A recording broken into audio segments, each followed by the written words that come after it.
Welcome to the book club where the size is just right, the books aren't too long, and you never need to host. That's our job.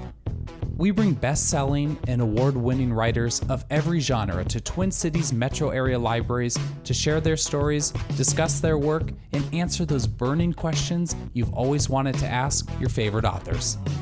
This is a book club where we don't have to argue about what the author meant. They can tell us. The book club that doesn't require a clean house or wine and cheese. And in this book club, if you haven't read the book, it's all right. Although, we hope you'll be inspired to pick it up next time you're in the library. I'm your host, Slade Kemet, and you can consider the book club rewritten, because this is Club Book.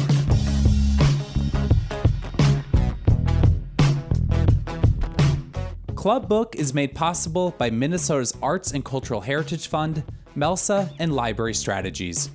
We'd like to thank our media sponsor at minpost.com for helping us get the word out about our great guest authors. This podcast features Jamie Ford at Washington County Library, R.H. Stafford. Jamie Ford made waves in 2009 with the publication of Hotel on the Corner of Bitter and Sweet, which charted on the New York Times bestseller list for more than 2 years. It also won Ford the 2010 Asian Pacific American Award for Literature. His follow-ups, Songs of Willow Frost in 2013 and Love and Other Consolation Prizes in 2017, solidified the author's standing as one of historical fiction's foremost chroniclers of the Chinese-American experience. Ford's newest novel, The Many Daughters of Afong Moy, is an enthralling, centuries-spanning masterful saga, exploring the bonds that transcend physical space, according to Bookpage. After seeking an experimental treatment designed to mitigate inherited trauma, Dorothy Moy gains a novel and intimate connection to 7 generations of Chinese ancestors. They include Afong Moy, the first Chinese woman known to set foot in North America. Among other honors, The Many Daughters of Afong Moy was selected by the Today Show for its popular Read with Jenna book club.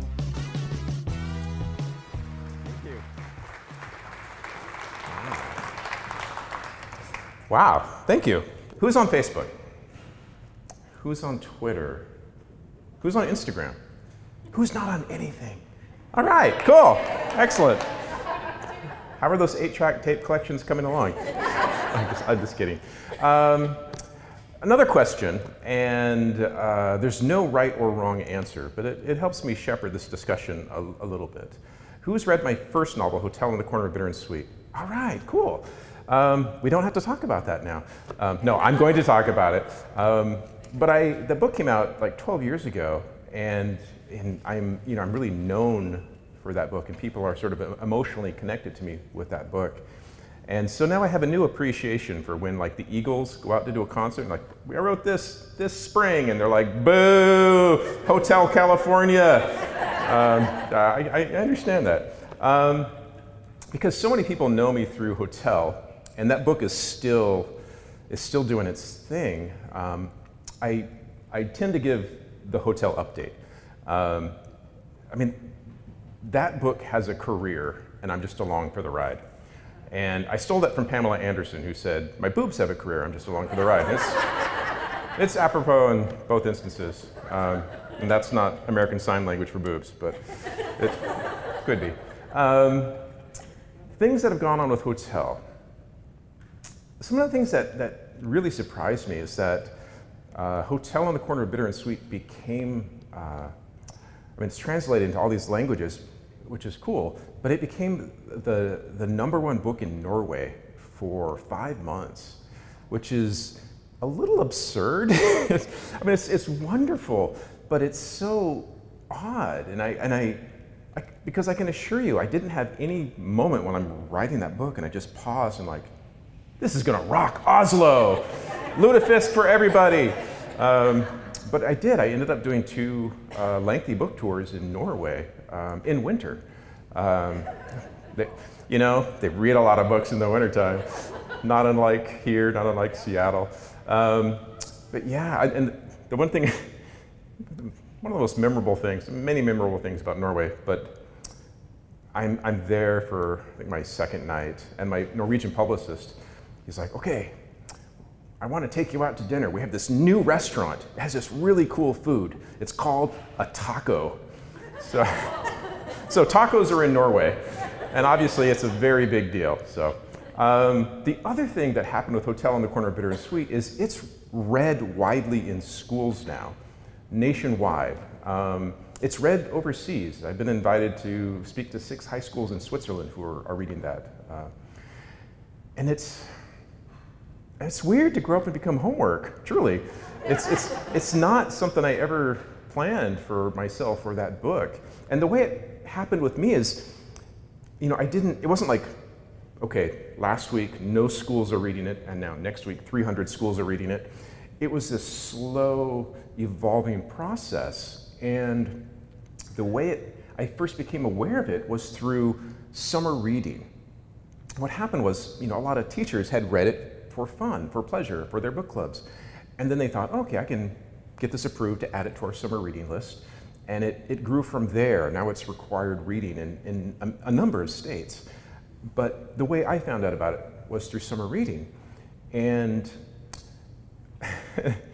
the thing is, I know how summer reading works because I raised a house full of teenagers. And if you have raised teenagers, you kind of know how this works. You get that summer reading list on the last day of school, and it goes in their backpack. The backpack goes in the corner of the room. It collects dust all summer long. And then maybe a week before school is set to begin, they dig it out, and they all go to this website called sparknotes.com. And I'm not there, but I am on the internet. I am on social media. And so they track me down. Now every year, at the tail end of August, I just get bombed with emails from high school students. And they say these heartwarming things. They're like, Mr. Ford, I loved your book. My favorite book of all time is Motel on the Corner of Sweet and Sour. If you could just answer these 12 questions for me, I'd appreciate it. I never answer their specific questions. I always respond, because their questions are usually something like, what's the theme of your book? And I'm like, the theme is, turn off the Xbox. Say hi to your teacher for me. But this happening took a sharp turn when my own daughter was assigned my book in high school. It's not cool when your dad is your homework and your friends are assigned your dad's book. It's far from it. And so what my daughter, Krissa, did was she went out onto the internet, she went out onto Twitter, and she found all these tweets from high school students tweeting about my book. And because she found endless joy sharing these with me, I'm going to share some with you. These are actual tweets from actual high school students. Real tweets. This is from Mariah Cobb. And Mariah tweets, "Nobody read Hotel on the Corner of Bitter and Sweet. It'll slowly tear out your heart and you'll cry your eyes out. Hashtag stupid English class." That's good. This is from Nicholas Reed, and in the front you can see this is all caps. So this young man is just shouting out to the void, "Who has a study guide for Hotel on the Corner of Bitter and Sweet? SparkNotes didn't have it. Hashtag this is an emergency." That's good. This is from Morgan Gaccioni, and Morgan tweets, "Anyone want to give me a good summary of Hotel on the Corner of Bitter and Sweet? I'm willing to pay in cash." Good side hustle for somebody out there. I love this one. This is from Alana. And Alana's Twitter name is Banana Alana. It's so cute. And what cute little Banana Alana is tweeting is, "I would rather read Animal Farm every day of my whole life than effing read Hotel on the Corner of Bitter and Sweet." She didn't say effing, she just spelled it out. And this last one, this is from Emma. "More like Hotel on the Corner of This Book Sucks Boulevard." It's okay. What Emma doesn't realize is I'm fueled creatively by the angst of teenagers. So when Emma gets that pimple on prom night, it just gets stronger. It's okay. And I have to share this one. This one, I've had book reviews. I've had interviews. There's thousands and thousands of reviews of my books online. I will never have anything as incredible as this. And this is a long message that came through Instagram from a high school student. Dear Jamie Ford, the book Hotel on the Corner of Bitter and Sweet was a really good book up until page 369. You sick, twisted bitch. I hate you so much. Why? Why, Jay, why? Why you do that? Why you make me cry in the car on the way to ziplining? Why would you do that to all the people who are forced to read this crappy book? At first I hated the book, but then Keiko and Henry made me almost tolerate the book. But no, you had to put in Ethel, that witch and pathetic, backstabbing, heartbreaking stealer of how the book was supposed to end. Page 369 broke my heart, like more than when my lizard died. And do you know how much I died when my lizard died? Try almost actually dying. So the only way to make it up to me is to make a sequel and make sure that Henry and Keiko end up together and have awesome Chinese and Japanese babies. P.S. I don't mean to be mean or anything, it's just my opinion. It doesn't get better than that, you know, or more memorable. And I'm sharing some of the salacious ones with you, but I do get just as many, if not more, and they're of another type. And I love when I get a tweet and it's a dude, because young boys in high school, they're considered resistant readers to the publishing industry. They're really hard to reach. You know, young boys in high school, they've got video games, and they've got sports, and they've got hormones. A lot going on with those guys. But when I get a tweet and I can see the guy's photo and he's wearing his football jersey, he probably just made varsity, and he tweets something like, "This is the first time I was forced to read a book that I actually loved." Yeah, that's a moment. I mean, it's nice to have a best-selling book, but if I can reach a resistant reader in high school, I feel like I've done some good work as an author. But I'm here to talk to you about a new book, The Many Daughters of Afong Moy. Wow, this has been a journey with this book. The book is about, I'm trying to think of the book is fairly complex, and so we've struggled to describe this book because it's historical, it's speculative, there's some magical realism, there's soft sci-fi, there's 6 time periods, there's 6 point of view characters, there's a lot of moving pieces. But like 4 days ago, I described it on Twitter as, it's about inherited trauma, but also a love story. And that tweet was liked 17,000 times. So evidently, that's how I'm going to describe this book from now on. It is. The book is about inherited trauma. It's about, the long term for this is transgenerational epigenetic inheritance, or epigenetics. And when we think of genetic inheritance, we think of the physical things, eye color, hair color, things of that nature. But in the book, I explore the very real possibility that we inherit psychological traits, like resiliency and phobias, and the ways in which we interact with other people, and in many cases our ability or inability to love other people. And so the book starts with a very real woman, historical figure. Her name was Afong Moy. She was the first Chinese woman to come to America, and she came to this country in 1834. And for a hot minute, she was the most famous woman in America. She toured from New England to Cuba, performing in sold-out theaters everywhere she went. There were racing horses named after her. There were poems and songs written about her. She went to the White House and met President Andrew Jackson at his request.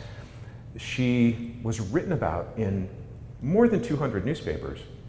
And all of that excitement, it really hides or obfuscates the fact that Chinese women couldn't leave China at that time. And if they did, if they returned, their punishment was death. And so it's not likely that she was here like Nellie Bly, like this world traveler. She wasn't here as a cultural ambassador. It's more likely that she was sold into this service. And here she is in this country, a stranger in a strange land, with very little hope of ever going home. And in all of the newspaper articles about her, we never hear from her. It's always in the voice of the people who are promoting her, the people who have monetized her otherness. She would perform, she would sing in Chinese, she wore traditional Chinese clothing, and she had bound feet, which was, it was kind of a sideshow attraction because of that. And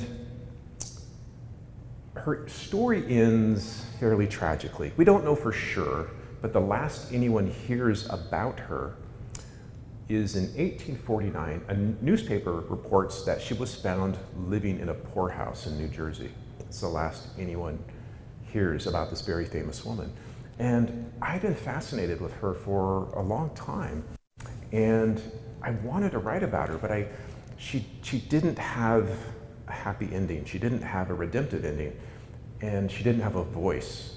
And when I went down the rabbit hole of epigenetics, I realized I could give her fictional descendants. And her trauma, her abandonment, her pain can be worked out through those descendants. Those descendants can give her a voice, and those descendants can, in many ways, redeem her story. And that's what I've done in this book.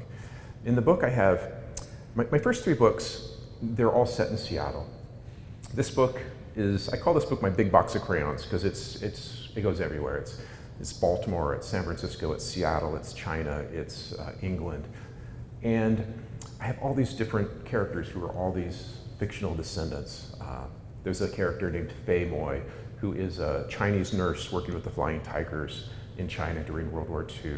There's Zoe Moy, who is a student at a very bohemian school in England in the 20s and 30s called Summerhill. There's a contemporary storyline set in 2014. But there was one storyline that really jumped out as I was writing it. Part of the book is set in San Francisco around the year 1900, and with a descendant there named Lai King Moy. In San Francisco at that time, they had a plague epidemic for 4 years. And so I'm writing about a plague epidemic during a global pandemic. And it doesn't appear in the book, but I have to do all this research. And in my research, I learned that during this plague epidemic, the governor of California, a man named Henry Gage, would not acknowledge that this was happening because he was afraid it would hurt California's economy and it would hurt his chance for re-election. There was a doctor with a vaccine, and the doctor and the politician had a war of words in the press with the doctor, or with the politician accusing the doctor of having a profit motive, he's a quack, he's just trying to scare people. Does this sound at all familiar? This was 120 years ago, and I'm writing about this, and it's playing out in reality. So there may be more to this epigenetics than we can bear if we keep repeating these cycles. What I'm going to do is I'm going to read a little bit here, and then we'll talk some more. When I do these events, traditionally I don't read very much. I might read a page or two, and the reason, well, there's many reasons why I keep my readings very short, but one of the more memorable reasons was I did an event in Florida, and I was about to read, and this lovely woman in the back with cotton hair stood up and yelled, "We already know how to read!" And it's awesome when that happens.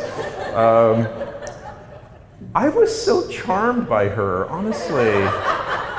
I gave her a hug afterwards. It made me realize every one of us, myself included, if we are so fortunate, we will arrive at an age where we get to say whatever we want under any circumstance. So, you know, she earned that right. But I think I'm going to read about 5 pages here. And this is the first chapter in the book. We're starting in the beginning with Afong Moy. It's 1942. Afong Moy signed a contract stating that she would never marry. That's what the American Volunteer Group had required of all female recruits. Though, as she sat in the bar of the Kunming Tennis Club, Faye thought that perhaps there should have been an exception made for older nurses. Not that she had any immediate prospects among the 30 young officers who made up the Flying Tigers. It was just that a notarized statement of marital exclusion seemed to hammer home the fact that she'd never been in love. She'd come close once, back in her village near Canton, amid the wilted lilies of her youth.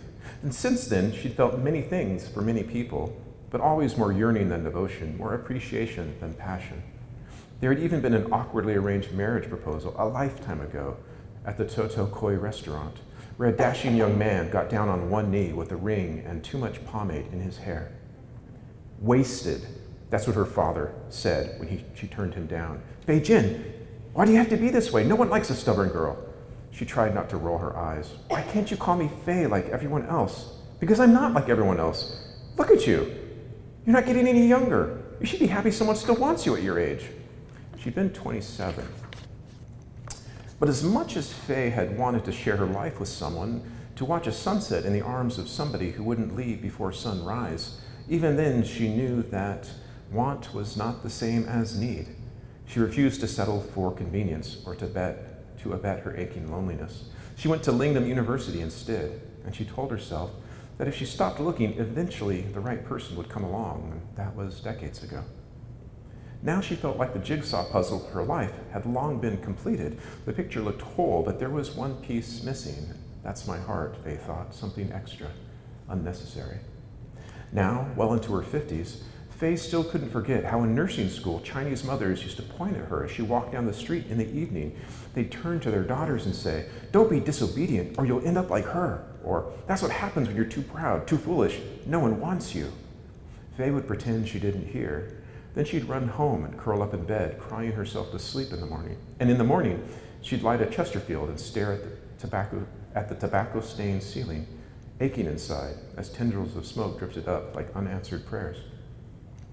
To her parents and those mothers on the street, Fei was an old maid, though she didn't feel like one, even after she arrived in Kunming, where she was twice the age of the American nurses who followed. On the bustling streets of Kunming, Fei was treated differently. Perhaps that's because she'd served longer and now hardly noticed the suffocating humidity of typhoon season, or because she didn't scream when field rats crawled their way into her dresser and chewed the buttons off her clothing. Conceivably, it was because she was fluent in English, thanks to Lai King, her American-born mother, and could quote poetry by Li Bai as well as Oscar Wilde. Yet also spend an entire afternoon playing canasta and whist while drinking Tiger Bombs and not let the rum cocktails make her sick for days. You want another? Fei shook her glass tumbler. Lois, the latest nursing recruit, a comely blonde from Topeka, looked back bleary-eyed. Am I supposed to say yes? What is this? Some kind of initiation? I don't know why everyone around her drinks so much, Lois said, waving broadly at everyone in the club. And why do they have to play such sad music? Fei listened to the jukebox as Frank Sinatra sang "I'll Never Smile Again." She thought about the flashes of light on the horizon each night, the peals of thunder followed by the rumble of pony carts on cobbled streets in the morning, and the wailing of widows as refugees flooded through the city's arched gates.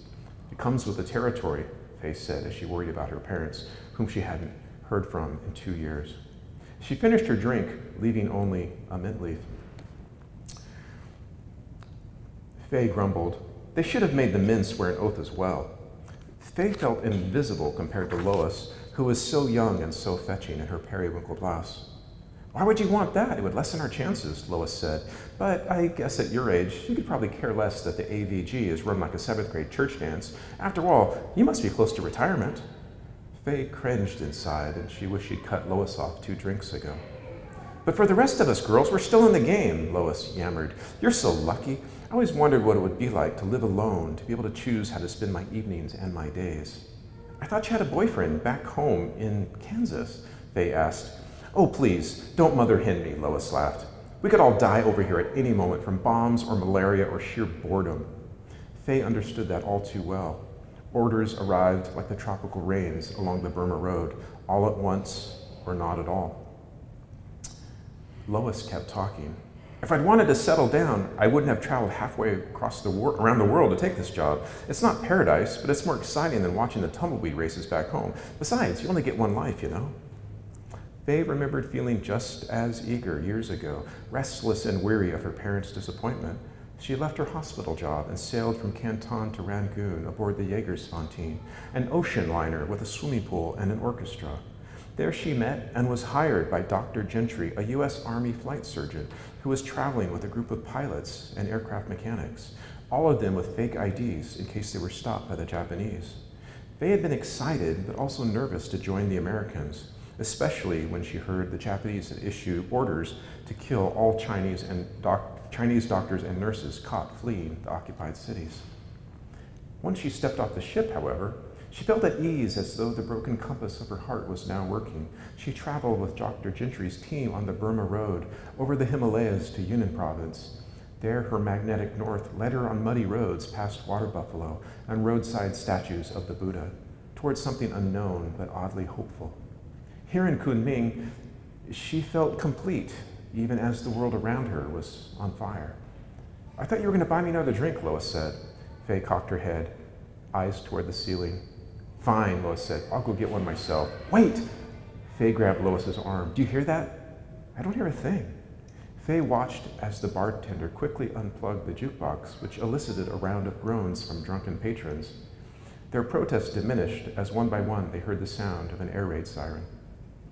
"Oh God, not again!" Lois knelt down, nearly tipping the table over.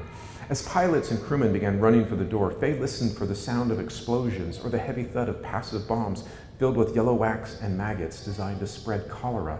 Instead, she heard the wail change to a long, blaring tone. "Let's go, let's go," Faye urged Lois, pulling her up and toward the exit. "That's the all clear. It means we're safe, but a plane is inbound." Outside the club and into the street, villagers and merchants, beggars and monks all searched the late afternoon sky. Faye looked as well, hearing the all too familiar roar and sputter of a damaged P-40 engine, one of theirs. Then a shark-nosed fighter plane sailed overhead, leaving a contrail of black oil smoke in its wake. She sprinted in the direction of the new airstrip, a large clearing of land that used to be a sugarcane field. As Faye ran, she didn't feel her age or the alcohol she felt needed. And when she arrived at the edge of the airstrip, out of breath, the smoking plane had swung around, dropped its landing gear, and was rapidly descending on an open runway. Lois caught up and swayed next to her as a crowd of mechanics and pilots gathered, some praying, some cursing. Faye had seen this before, damaged planes making emergency landings anywhere they could, clipping treetops or crashing into nearby hangars. The last airman to attempt an emergency landing at Kunming died for his efforts, his body burned beyond recognition. Faye took Lois's hand as the pilot shut off the engine on descent. "It's going to be okay," Faye told Lois.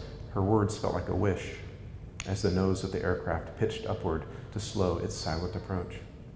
She watched the smoking plane glide above the ground for a breathless moment before its landing gear kissed the runway. The men around her erupted into cheers.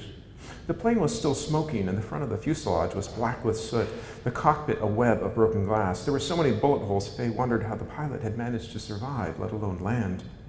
When he threw back the canopy, she saw his face covered in blood.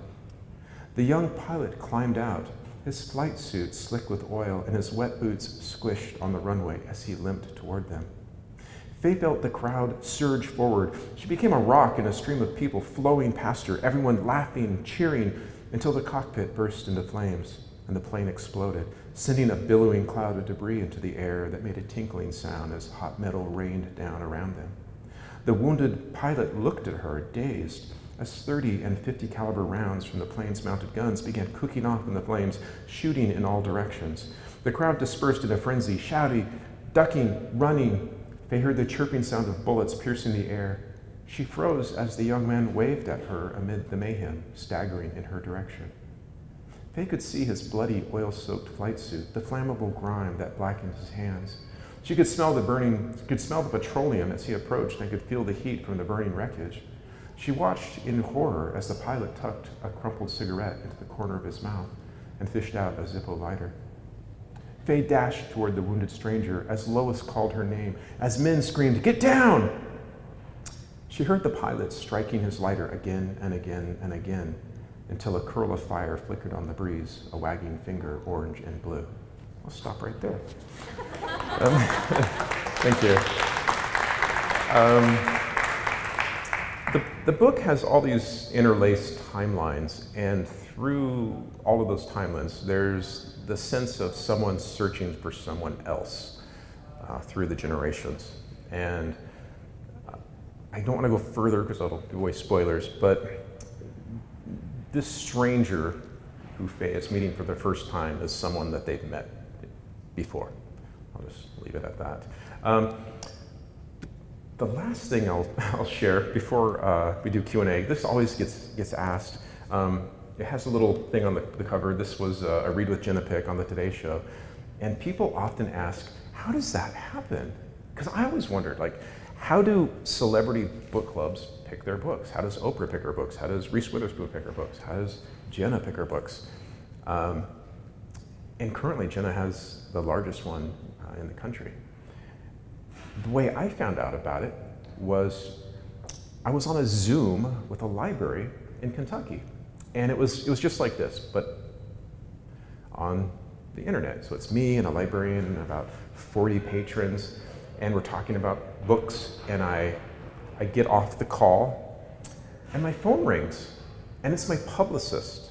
And she said, okay, we didn't want to tell you beforehand because we're afraid it would freak you out, but there were people from the Today Show on that call watching you. Like, who? She said, all of them. There were 9 people watching me. And that doesn't make you feel paranoid or self-conscious at all. That night, we ordered a pizza, got the pizza, delivery guy walks away, and I'm like, what if that was a producer from the Today Show? Trying to find out if I put pineapple on my pizza. It was weird, because they're vetting you. And so that led to, they passed that test. Then I had a Zoom meeting with a smaller group of producers. And they just want to make sure you're housebroken for national television, national morning television, that you're not going to go on the show and just be like, I want to talk about QAnon or something like that. They just want to know you're stable. So they're asking me these questions about my life, my kids, my wife, my parents. They want to know this 360-degree view of who I am. And I'm like, okay, I can sum up who I am in one sentence. They're like, okay. I said, in the 4th grade, my parents sent me to poetry camp. And they're like, yeah, we know who this guy is. Collected comic books, yes. Played Dungeons and Dragons, yes. Had an imaginary girlfriend in high school, yes. And then I finally, had my meeting with Jenna, and she's super cool. When I went on the Today Show, everyone's like, you're so relaxed. It's because we'd had many conversations before that. And Jenna actually has formed a production company and has optioned this book, hopefully to be produced by Universal.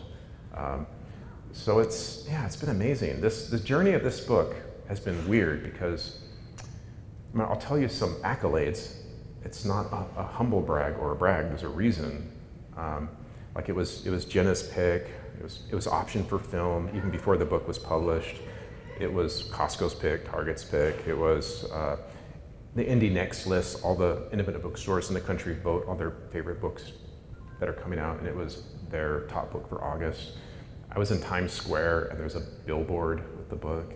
I'm only sharing this with you because my previous publisher didn't want this book. I left Random House for Simon & Schuster. My previous books had created a box of expectation, and they wanted me to stay in the box, and I just didn't want to do that. So jumped out of the box, published this. This was the first time in my career I didn't have a publisher, an editor, or a book contract. It's like starting over again. But it worked out. And now I need to write a memoir just called Schadenfreude, my life in publishing.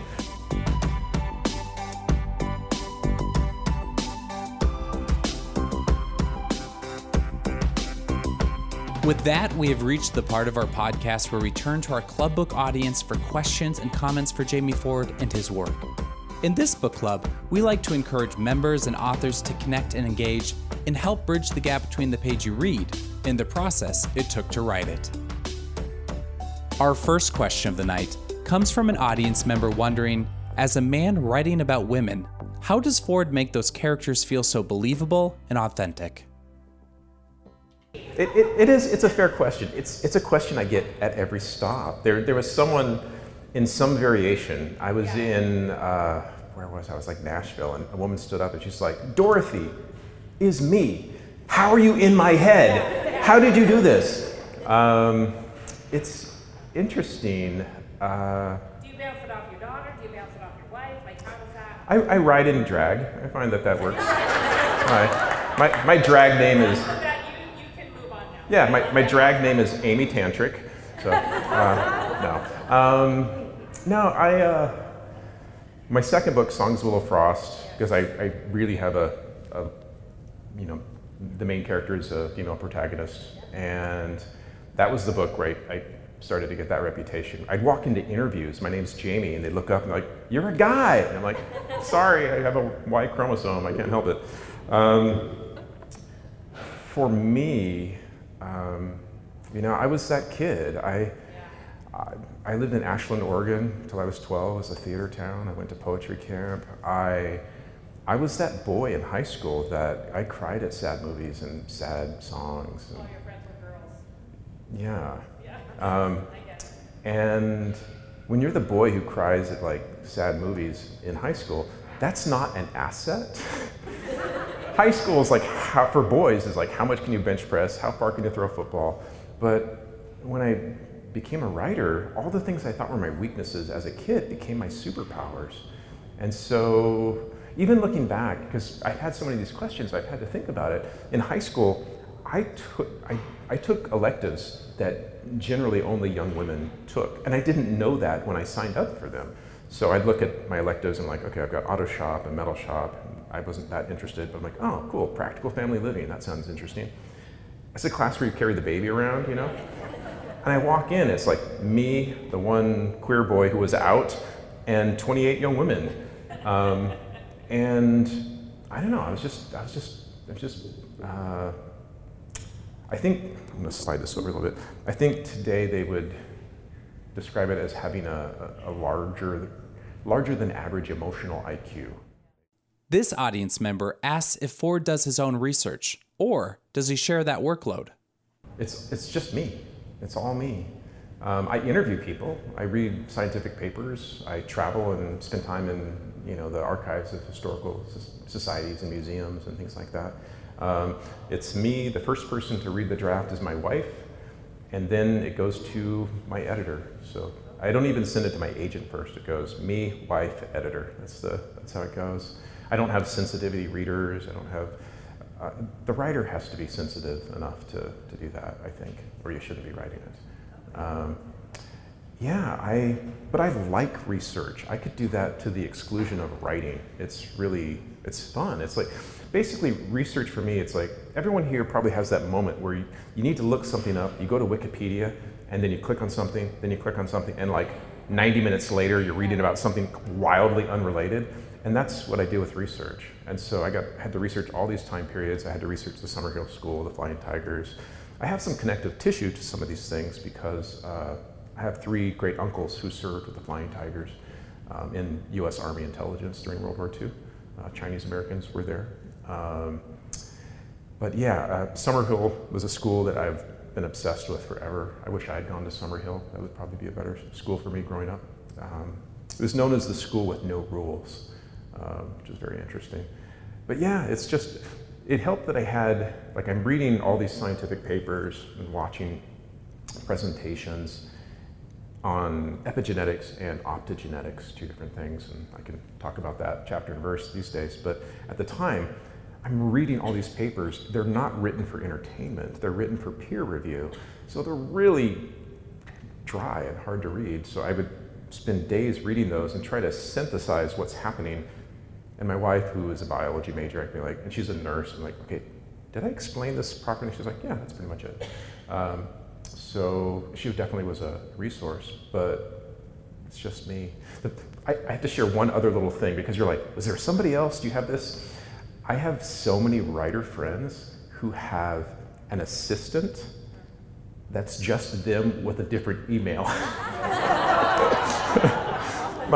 I won't say who it is, but she's a wonderful, very popular novelist, and she has an assistant named Alexander because she found that a guy can say no much easier. Like someone will ask something and Alexander will just say, sorry, I don't have time for that, and she's busy. And so yeah, Alexander is actually her. This question is about where Jamie Ford's ideas come from. This one was weird because, like I said, I created a box of expectation.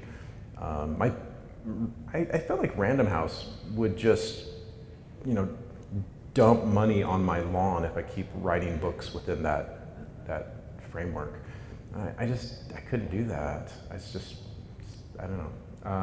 So I had to jump out of the box.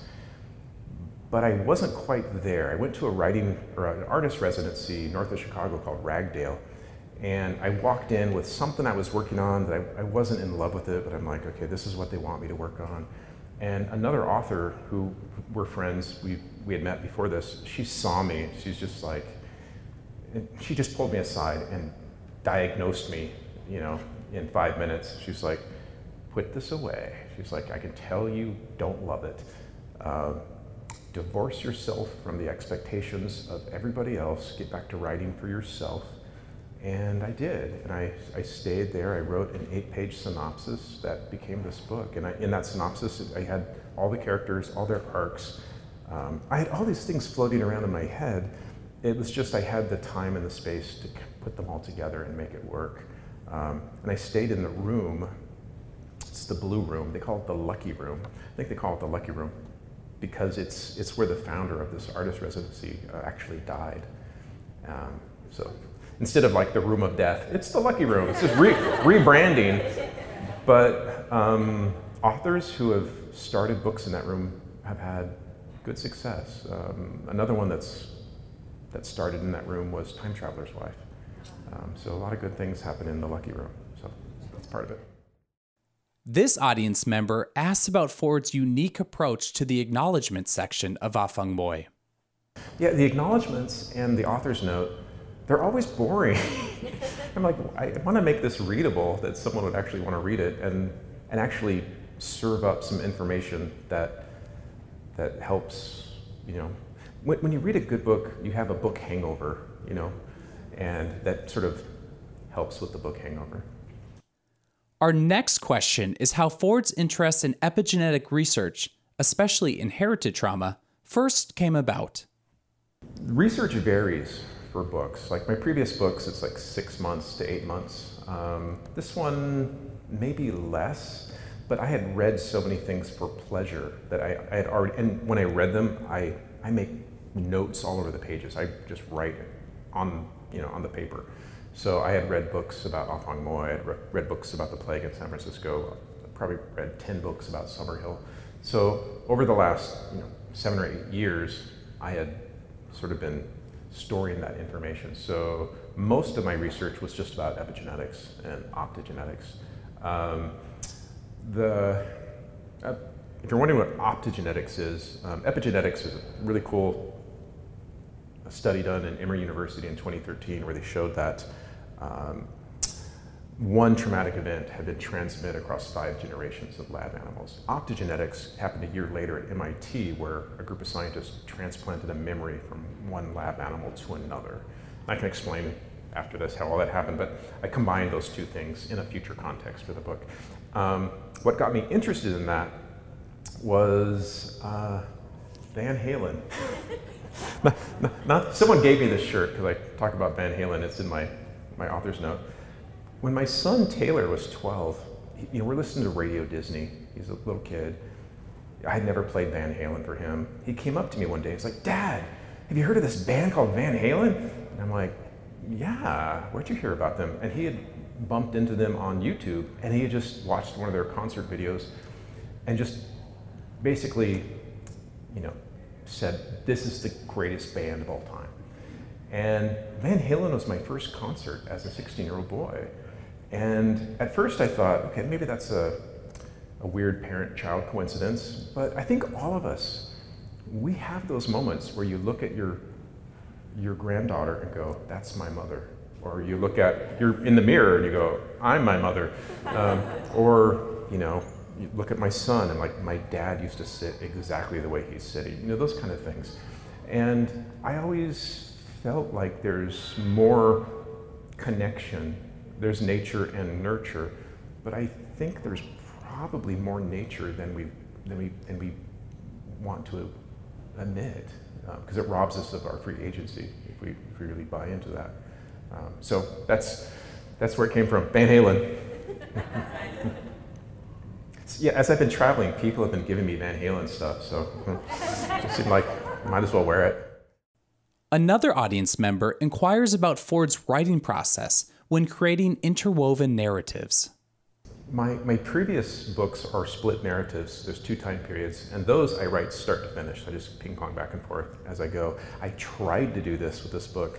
It's just too complicated. It's like juggling 3 balls and someone throws in a chainsaw and a brick and a kitten, and like you just can't keep it all in the air. So about 100 pages into the book, I just had to stop and really roughly write all the narratives, and then weave them together, and then basically rewrite all of it at that point. And even then, I wasn't sure if I was able to stick the landing. You know, I wasn't sure if this was going to work, but it seems to be making a lot of people happy. This question asker wonders why Ford, a successful historical fiction novelist, decided to try his hand at speculative fiction.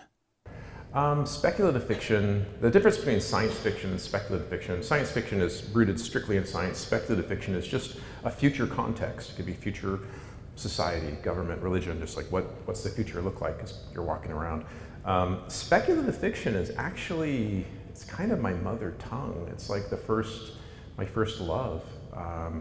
As a young lad and even as a grown man, I read so much spec fic.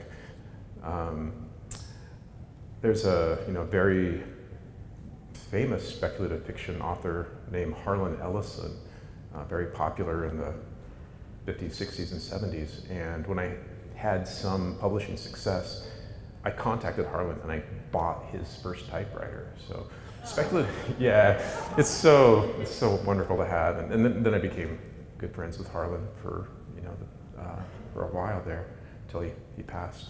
But yeah, speculative fiction has always been in me. Hotel on the Corner of Bitter and Sweet was so much about me figuring out who I was as someone who's half Chinese and understanding my father and stuff like that. But I always wanted to write something that was historical and futuristic in the same book. So this was the hope, the dream. A little scary there at first, but we made it. The last question of the night comes from an audience member noting that during the pandemic, we saw an upsurge in prejudice and racist attacks against Asian Americans. This is something Ford has written about before. What are his thoughts on the current environment? Yeah, it actually kind of appears in this book because with that plague epidemic in the late 1800s, they blamed the Chinese as well. They blamed Chinatown. They roped off Chinatown, kept Chinese people there, kept all people of color, black people there, but the white people would come and go past the quarantine as though they couldn't possibly catch it. It was like when there was all these assaults, these random assaults on Chinese Americans, and kind of certain news pundits, they just make hay. They make money dividing people, whether they actually believe that or not. I doubt. They're just, they stir it up for profits. But yeah, there was a lot of hostility to Chinese people in both time periods. And so I did. I set that story there in Chinatown and kind of describe some of the things that were going on. Thank you for having me. Oh my gosh, thank you.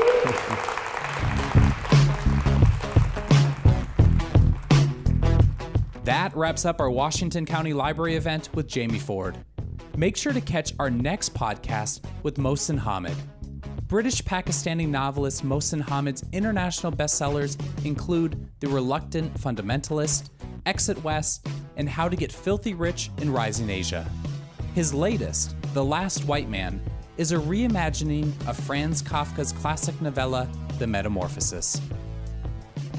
Visit us online at clubbook.org for details on past and present seasons, sign up for our e-newsletter, check out our calendar, and so much more. Stay up to date with all of our events at our Club Book Facebook page. For you're on Twitter, find us using the handle ClubBookMN. And if you enjoy these free Club Book events and podcasts, remember to share them with your friends. They just may too. Thanks again to all those who make Club Book possible, including Melsa, Library Strategies, and Minnesota's Arts and Cultural Heritage Fund. Our sponsors include MinPost and Red Balloon Bookshop, where you can purchase all the books featured in Club Book. Finally, a very special thank you to all the libraries hosting events this season. That's it for Club Book, the coolest club in town. We'll see you at the library.